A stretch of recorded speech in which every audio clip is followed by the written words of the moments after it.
الحمد للہ والصلاة والسلام علی رسول اللہ وعلی آلہ وصحبہ ومن والاه۔ محترم بھائیو، السلام علیکم ورحمۃ اللہ وبرکاتہ۔ ایک مومن کی زندگی میں بہت سارے سوالات پیش آتے ہیں جب کہ وہ شریعت پر عمل کر رہا ہوتا ہے، جب کہ وہ دین کے مطابق چل رہا ہوتا ہے، تو زندگی میں سوالات کا پیش آنا فطری امر ہے، پر ان سوالات سے چشم پوشی برتتے ہوئے، ان سوالات سے آنکھ موند کر ایک مومن چلے، یہ ایک مومن کی شان کے خلاف ہے۔ بلکہ ایک مومن کی شان یہ ہوتی ہے کہ اس کی زندگی میں اگر کوئی سوال پیدا ہو رہا ہے تو فوراً اس کے بارے میں رہنمائی حاصل کرے، فوراً اس کے بارے میں پوچھ لے، اور پوچھے کس سے؟ ہر ایک سے نہیں، بلکہ اہل علم سے، علم والوں سے پوچھ لینا چاہیے۔ فاسألوا اہل الذکر ان کنتم لا تعلمون، اگر تم نہیں جانتے ہو تو علم والوں سے اس کے بارے میں پوچھ لو۔ عقیدے سے متعلق سوالات ہو سکتے ہیں، عبادت سے متعلق سوالات ہو سکتے ہیں، معاملات سے متعلق سوالات ہو سکتے ہیں، حلال اور حرام سے متعلق سوالات ہو سکتے ہیں۔ زندگی میں کوئی بھی مسئلہ اگر پیش آتا ہے، ان کے بارے میں رہنمائی حاصل کرنے کی کوشش کرنی چاہیے۔ تو آج کی مجلس ہم نے خاص کیا ہے، آپ کے دل میں کچھ بھی سوالات ہیں پوچھ سکتے ہیں، میں انتظار کرتا ہوں۔ نہیں ہے تو درس ختم۔ جی، اچھا سوال ہے کہ ہم نے عصر کی نماز نہیں پڑھی تھی اور مغرب میں آئے تو ہمیں کیا کرنا چاہیے؟ ہمیں چاہیے کہ امام کے ساتھ مل جائے۔ ہم نے عصر کی نماز نہیں پڑھی ہے، ہمیں چاہیے کہ نیت ہو ہماری عصر کی۔ امام تو 3 رکعت ادا کر رہا ہے، کوئی بات نہیں، ہم عصر کی نیت سے امام کے ساتھ شامل ہو جائیں گے، اور جب امام 3 رکعت کے بعد سلام پھیر دے گا تو ہم سلام نہیں پھیریں گے، بلکہ کھڑے ہو جائیں گے اور 1 رکعت جو ہماری باقی رہ گئی تھی وہ ادا کریں گے اور پھر سلام پھیر دیں گے۔ اس کے بعد ابھی ہماری مغرب کی نماز باقی تھی، اگر پیچھے میں جماعت وغیرہ ہو رہی ہے تو ہم جا کر کے پیچھے میں جماعت سے پڑھ لیں گے۔ اگر جماعت نہ بھی ملتی ہے تو ہم مغرب کی نماز قضا کریں گے۔ نمازوں کو ترتیب سے ادا کرنا ضروری ہے، چونکہ عصر کی نماز ہماری باقی تھی تو پہلے ہم عصر کی نیت کریں گے، اگرچہ امام ہمارا مغرب کی نماز میں تھا، کوئی حرج کی بات نہیں۔ اور کچھ نمازوں کی ادائیگی اگر مسجد میں ہوتی ہے تو اس کا اجر اور ثواب زیادہ ہے۔ اللہ کے نبی صلی اللہ علیہ وسلم نے بیان فرمایا، صلاۃ الجماعت تفضل علی صلاۃ الفرد ب27 درجہ، جماعت کی نماز اکیلی نماز پر 27 گنا زیادہ اہمیت رکھتی ہے۔ اگر کوئی آدمی وہی نماز گھر میں ادا کرتا ہے 27 مرتبہ اور جماعت سے 1 مرتبہ ادا کرتا ہے، جماعت کی نماز 27 مرتبہ ریپیٹ کی جانے والی نماز سے بہتر ہے۔ اور ایک نابینا اندھے صحابی اللہ کے نبی صلی اللہ علیہ وسلم سے اجازت مانگتے ہیں کہ کیا ہمارے لیے اجازت ہے کہ گھر میں نماز ادا کر لوں، کیونکہ میرے پاس کوئی آدمی نہیں ہے جو مسجد لا سکے۔ اللہ کے نبی صلی اللہ علیہ وسلم نے ایک سوال پوچھا، کیا اذان کی آواز سنتے ہو؟ انہوں نے کہا کہ ہاں۔ آپ نے فرمایا فاجب، تب تو تمہارے لیے رخصت نہیں۔ بلکہ اللہ کے نبی صلی اللہ علیہ وسلم نے ایک مرتبہ ارادہ کیا تھا کہ میں کسی کو امامت کرنے کا حکم دوں اور میرے پاس سے لکڑیوں کے گٹھر ہوں، انہیں لے کر کے جاؤں اور جو لوگ مسجد میں نہیں آئے ہیں ان کے گھروں کو جلا دوں۔ لیکن چونکہ گھروں میں عورتیں ہوتی ہیں جن پر نماز کی جماعت فرض نہیں، بچے ہوتے ہیں جن پر نماز فرض نہیں، تو اس لیے اللہ کے نبی صلی اللہ علیہ وسلم نے اپنے اس ارادے کو لاگو نہیں کیا۔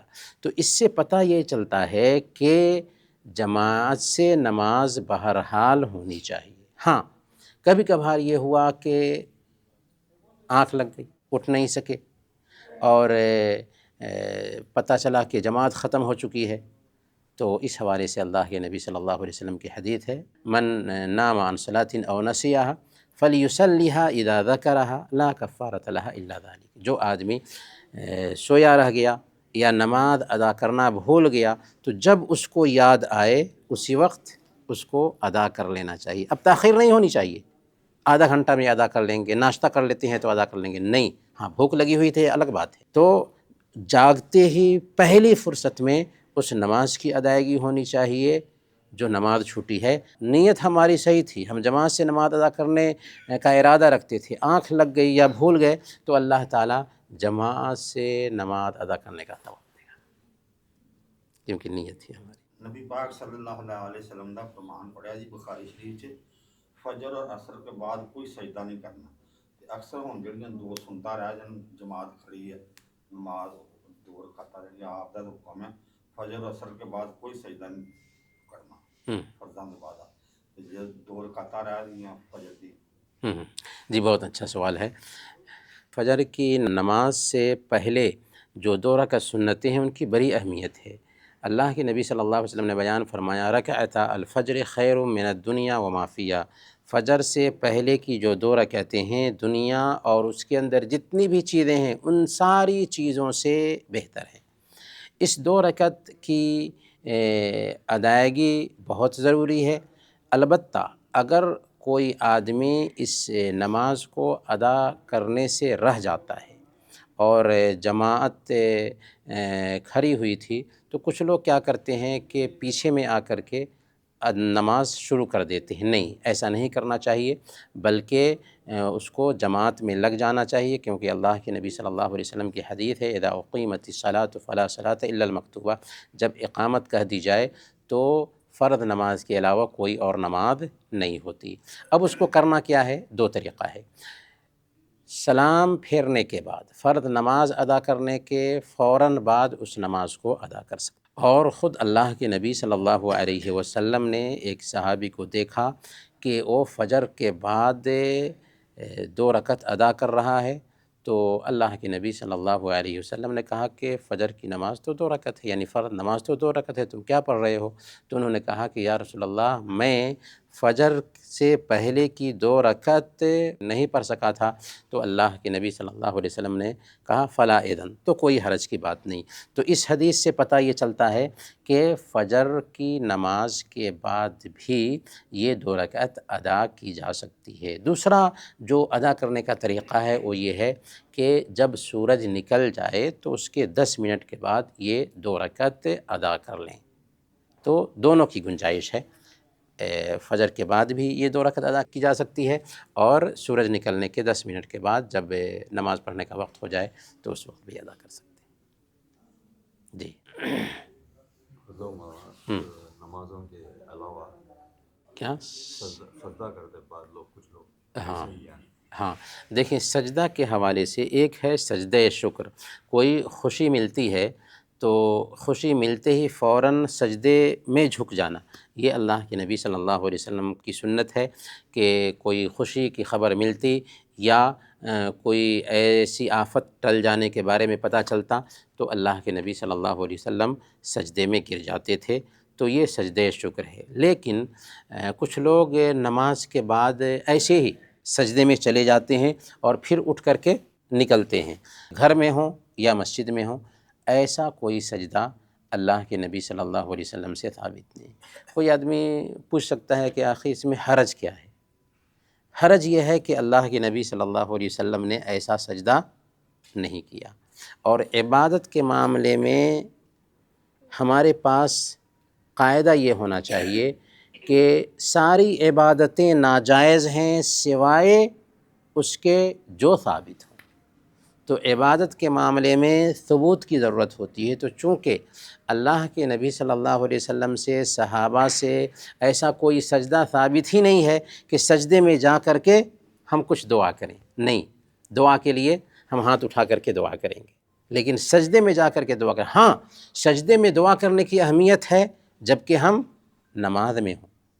اللہ کے نبی صلی اللہ علیہ وسلم نے بیان فرمایا، اما السجود فاکثروا فیہا من الدعاء فَقَمِنٌ أَن يُسْتَجَابَ لَكُمْ، کہ سجدے میں زیادہ سے زیادہ دعا کرو کیونکہ امید ہے کہ تمہاری دعائیں قبول کر لی جائیں۔ تو سجدے کی حالت میں جب کہ نماز میں ہوں ہم دعا کر سکتے ہیں، اور اس وقت بھی سبحان ربی الاعلیٰ کہنے کے بعد، سمجھ میں آیا؟